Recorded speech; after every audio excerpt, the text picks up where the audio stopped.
This is DZR in JWP, a discussion of Danzanru Jujutsu topics in JWP, the Japanese word processor. I'm your host, Professor George Arrington. The topic of this video is a continuation of Yawara. We're looking at Yawara, the first list of techniques that Professor Okazaki included in his Jujutsu system, and we're going to look at techniques 6 through 10. Alrighty, so let's take a look at those. So I have listed here the techniques 6, 7, 8, 9, and 10. Okay, so let's take a look at each one of these and write them in their kanji form.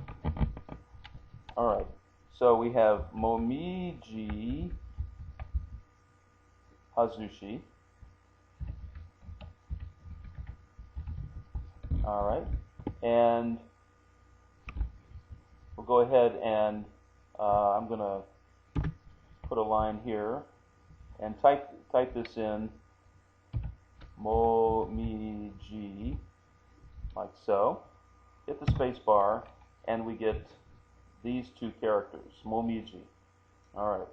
So what does that mean? So I'm going to go up and hit the dictionary button. Whenever you have two characters, you can't use the character info button because that'll only select the first character. So when you have more than one character selected, more than one kanji selected, you use the dictionary button.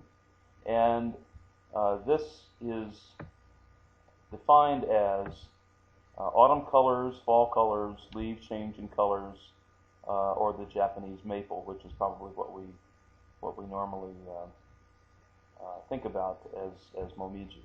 Okay, so that's what momiji means. And just out of curiosity, momi, this particular character by itself, means crimson or deep red,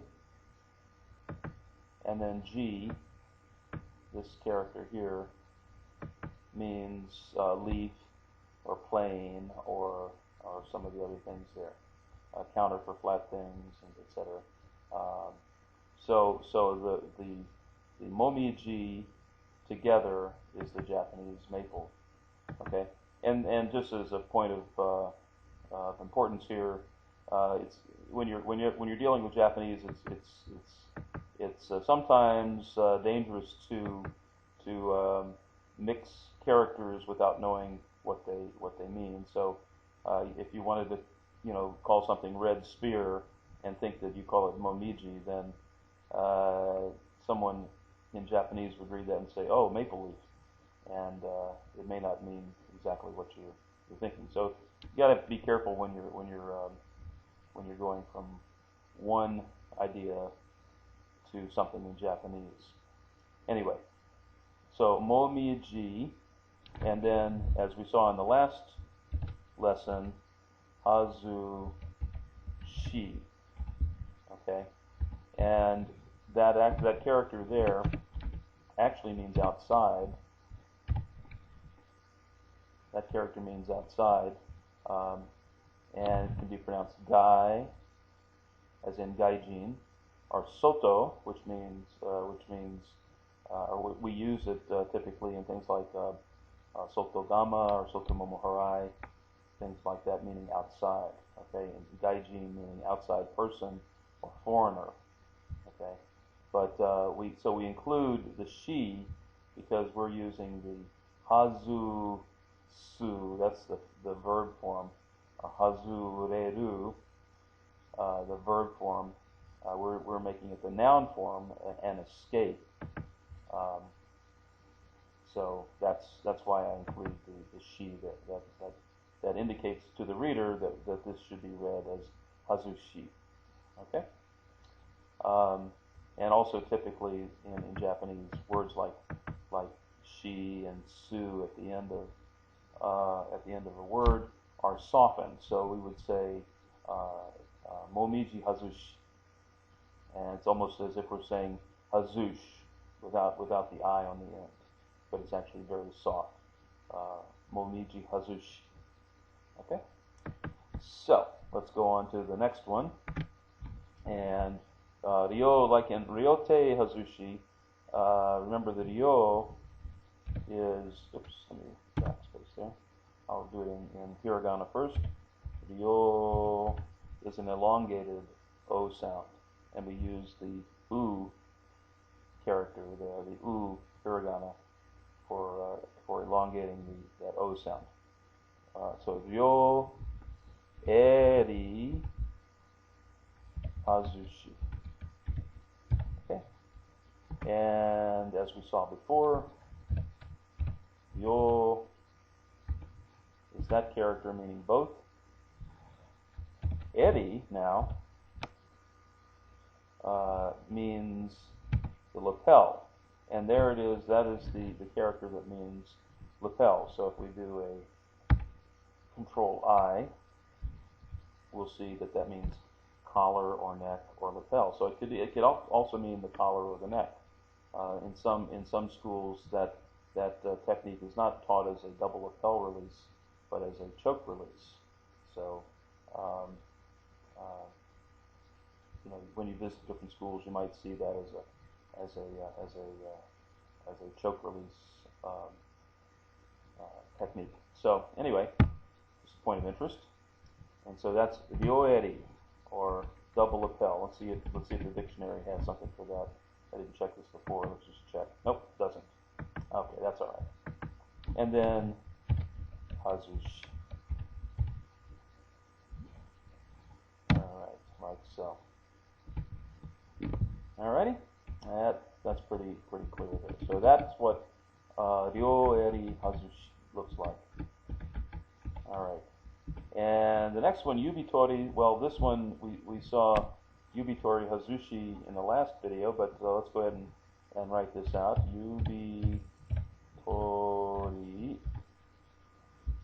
Yubitori, and the kanji yubi.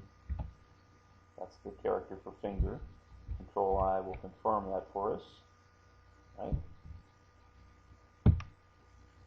And then tori. And as I said in the last video, you can use this symbol to mean to catch or to capture, to seize hold of.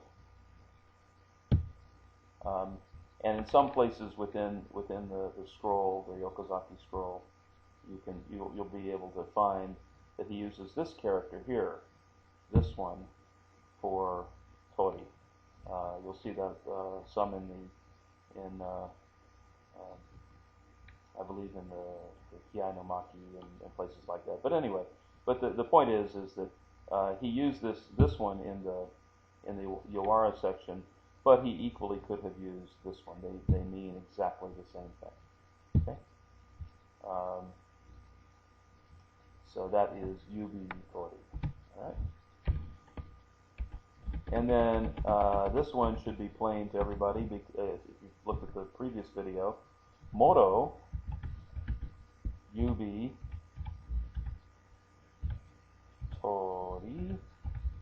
Okay. Moro yubitori. And let's write that out. So moro, and that's the symbol which means more than one, several, together, various. Okay, and close that. And then yubi looks like this. So moro yubi.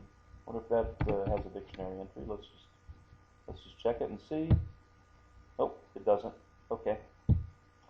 No problem. And so moro yubi and then tori, as we saw in the previous one, which means to catch or capture. Okay. So there we go. And so that's moro yubi tori. Alright, and then the last one in this video, we'll look at katate tori, and we've used all of these constructs thus far in previous techniques, but we'll go ahead and look at them individually. So, katate, tori. So, kata is that one, which means one-sided. And te, which means hand. And as we saw in the previous video, katate means, I'm going to go ahead and hit the dictionary button here for us and see what that means. It means one hand, or single-handed. Okay.